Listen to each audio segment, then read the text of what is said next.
అందరికీ నమస్కారం.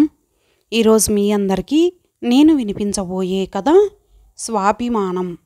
రచయిత నిరుపమ రావినూతల గారు. ఇక కథలోకి వెళితే, ఏంటి జయ, చాలా హుషారుగా ఉన్నట్లున్నావు, ఏంటి విశేషం?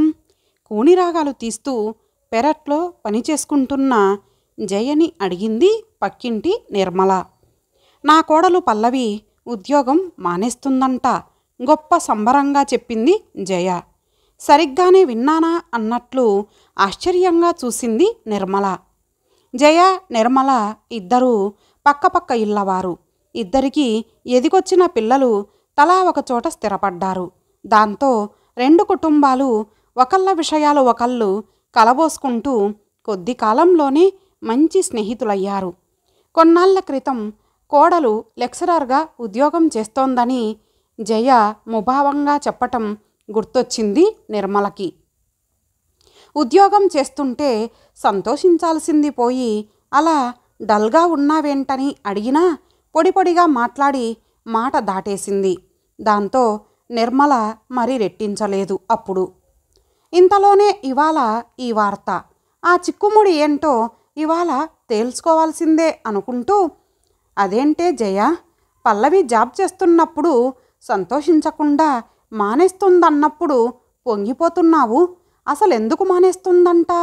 హాయిగా కొడుకు కోడలు ఇద్దరూ జాబ్స్ చేసుకుంటూ ఉంటే వేన్నీళ్ళకి చన్నీళ్ళలా ఉండేది కదా.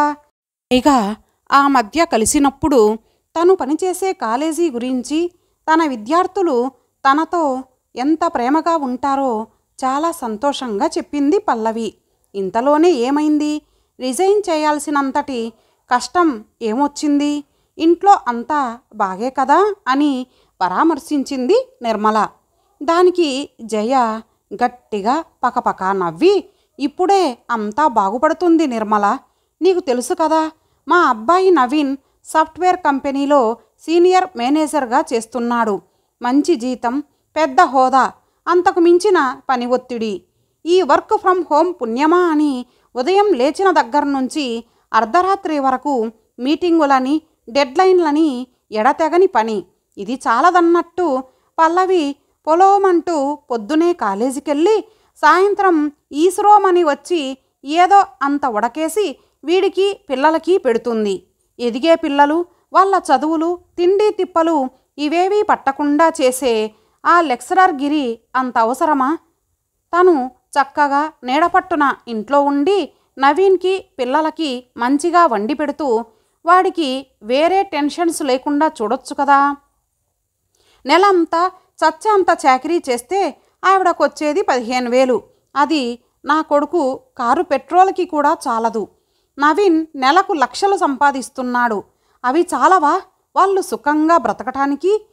ఇవి చాలక పుట్టినరోజులని, పెళ్లి రోజని మేం బంగారం, బట్టలు, బహుమతులు ఇస్తూనే ఉంటాం. ఇన్ని చేస్తున్నా ఇంకా నేను నా ఉద్యోగం అనుకుంటూ వెళ్తోంది. పాపం నవీన్ అటు తన ఉద్యోగం, ఇటు ఈవిడ ఇంటికొచ్చే వరకు ఇల్లు పిల్లలు అన్నీ చూసుకుంటూ సహస్రావధానం చేస్తున్నాడు. ఎవరు సుఖపడుతున్నారు ఈవిడ వెలగబెట్టే ఉద్యోగంతో? ఎవరిని ఉద్ధరించడానికి ఇల్లు పిల్లల్ని చూసుకోక అంటూ ఆవేశంతో రొప్పుతూ కాస్త ఆగింది. నిన్ననే నవీన్ ఫోన్ చేసి పల్లవికి అన్నీ మేనేజ్ చేసుకోవటం కష్టంగా ఉందని, అందుకే జాబ్ రిజైన్ చేస్తానందని చెప్పాడు. పోనీలే, ఇప్పటికన్నా వాడు పిల్లలు కాస్త స్థిమితపడతారు సంబరంగా చెప్పింది జయ. సంభ్రమంగా వింటున్న నిర్మల, ఇంతకీ ఎందుకు మానేస్తానందో కారణం వివరంగా కనుక్కున్నావా అని అడిగింది. ఏముంది, పొద్దునే అందరికీ టిఫిన్లు వంట చేసి క్యారేజీలు సర్ది పిల్లల్ని స్కూలుకు పంపి మా వాడికి లంచ్ రెడీ చేసి పెట్టి కాలేజీకి వెళ్ళి పని చేసొచ్చి మరలా సాయంత్రం వంట పని, పిల్లల పని అంటూ పని చేసేసరికి నొప్పి తెలిసొచ్చి ఉంటుంది. నేను ఎప్పుడు ఫోన్ చేసినా తను బిజీ, ఎందుకొచ్చిన తిప్పలు, ఇంటి పట్టున ఉండొచ్చు కదా అని ఎన్నిసార్లు చెప్పినా వింటేనా? జీతం తీసుకొచ్చి మాకివ్వు, నీ తిప్పలు నువ్వు పడు అనే అత్తమామలుండే ఈ రోజుల్లో హాయిగా ఇల్లు పిల్లలు చూసుకోమ్మా అన్నా కూడా వినిపించుకోలేదు ఇన్నాళ్ళు. ఇప్పుడు తెలిసొచ్చినట్టుంది కచ్చగా అంది జయ. నిర్మల అన్యమనస్కంగా కాసేపు మాట్లాడి వెళ్ళిపోయింది. మర్నాడు నిర్మల ఇల్లు కాస్త చూస్తూ ఉండమని, తాము తమ కొడుకు దగ్గరకు వెళ్తున్నామని, ఎప్పుడొస్తామో తెలియదని చెప్పింది. ఉన్నపలంగా ఈ ప్రయాణమేంటని అడిగిన జయకి, ఒక విధంగా దీనికి నువ్వే కారణం జయ. రాత్రంతా నువ్వు చెప్పిన దాని గురించే ఆలోచన. పల్లవి నిస్సహాయంగా తన ఇంటి వాళ్ళే మాటల తూటాలతో పొడుస్తుంటే వేరే దారి లేక జాబ్ వదిలేస్తోందేమో అనిపించింది. అలాంటి పరిస్థితి నా కోడలికి రాకూడదనుకొని ఈ ప్రయాణం పెట్టుకున్నాం అన్నట్టు నా కోడలికి స్కూల్లో టీచర్గా ఉద్యోగం వచ్చింది. తను పిల్లలు అంతా కుదురుకునేటంత వరకు కాస్త సాయంగా ఉందామని వెళుతున్నాం అంది నిర్మల. అయితే కొడుకింట్లో శాశ్వతంగా పని మనిషిగా చేరటానికి వెళ్తున్నావన్నమాట. అయినా నేను పల్లవి గురించి అన్న దాంట్లో తప్పేముంది? ఉక్రోషంగా అంది జయ.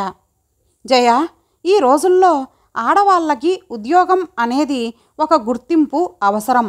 మహిళా సాధికారత, ఆర్థిక స్వావలంబన అని స్టేజీ ఎక్కి ప్రసంగాలు చేసేవాళ్ళు కూడా తమ దాకా వచ్చేసరికి తమ కోడలు ముందు ఇంట్లో వాళ్ళ అవసరాలు చూశాకే తన పని చేసుకోవాలని అనుకుంటున్నారు. డబ్బు ఎంత సంపాదిస్తున్నాం అనే కన్నా కుటుంబ నిర్వహణలో తన కష్టార్జితం కూడా కలిసి ఉందన్న విషయం ఆ ఇంటి ఇల్లాలికి గొప్ప సంతృప్తినిస్తుంది. ఆ ఉద్యోగం తన ఉనికి, తన గౌరవం ఒకరి భార్యగానో లేక ఒకరి తల్లిగానో మాత్రమే కాకుండా కుటుంబంలో, సమాజంలో తనకొచ్చే ఒక ప్రత్యేకమైన గుర్తింపు. తన చదువుకు తగిన విలువ ఇచ్చే పనిని కష్టమైనా సరే ఎంతో ఇష్టంగా చేస్తుంది. ఉద్యోగం చేస్తున్నంత మాత్రాన కుటుంబాన్ని నిర్లక్ష్యం చేస్తున్నట్టు కాదు. పనిని, కుటుంబాన్ని సమన్వయం చేసుకుంటూ ముందుకెళ్లే సవ్యసాచులు నేటి తరం అమ్మాయిలు. కానీ దానికి సరైన తోడ్పాటు కావాలి. ఇక్కడ మనం చేసుకునే ఇంటి పనులే అక్కడ నేను చేస్తానన్నది. ఆ మాత్రానికే నా కోడలు పిచ్చిపిల్ల తెగ సంబరపడిపోయింది. నా వాళ్ళ కోసం నేను చేసే పనులు నీ దృష్టిలో నన్ను పని మనిషిని చేస్తే నిన్ను చూసి జాలిపడటం తప్ప నేను చేసేదేం లేదు. ఒక చిన్న మాట సాయం, ప్రేమగా ఒక పలకరింపు, ఏ పరిస్థితిలోనైనా మీకు మేమున్నామనే భరోసా ఈ కాలం పిల్లలకిస్తే మన ఆస్తులేమీ కరిగిపోవు చురుగ్గా చెప్పింది నిర్మల. కానీ ఉద్యోగం మానేయమని నేనెప్పుడూ పల్లవికి ఆంక్షలు పెట్టలేదు. ఇది తన సొంత నిర్ణయమే. రోషం తగ్గలేదు జయకి. చూడు జయ, పల్లవి పని గురించి మాట్లాడేటప్పుడు నువ్వు చూపించే విముఖత, మాటల్లో నిరసన, తన సంపాదన పట్ల చిన్నచూపు నేనెప్పుడో గమనించాను.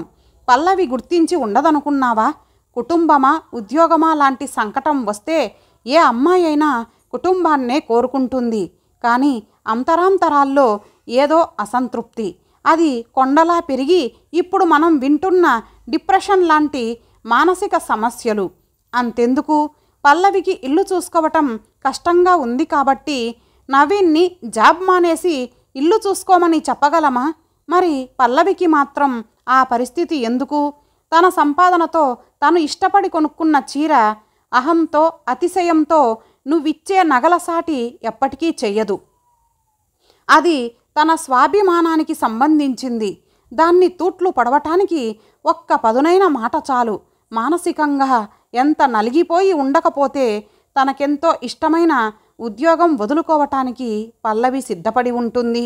ఇష్టపూర్వకంగా వదిలేయటం వేరు, వేరే దారి లేక వదిలేసుకోవటం వేరు. ఇన్నాళ్ళు ఇది మీ కుటుంబ విషయమని నేను తలదూర్చలేదు. కానీ నా కోడలికే అలాంటి ఇబ్బంది వస్తే నేనే దగ్గరుండి తనని ముందుకు నడిపీను. అందుకే ఈ ప్రయాణం స్థిరంగా చెప్పి వెళ్ళిపోయింది నిర్మల.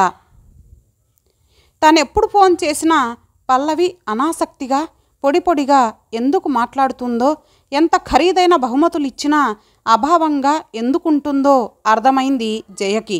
ఆ తప్పు ఎలా సరిదిద్దుకోవాలో నిర్మల మార్గం చూపింది.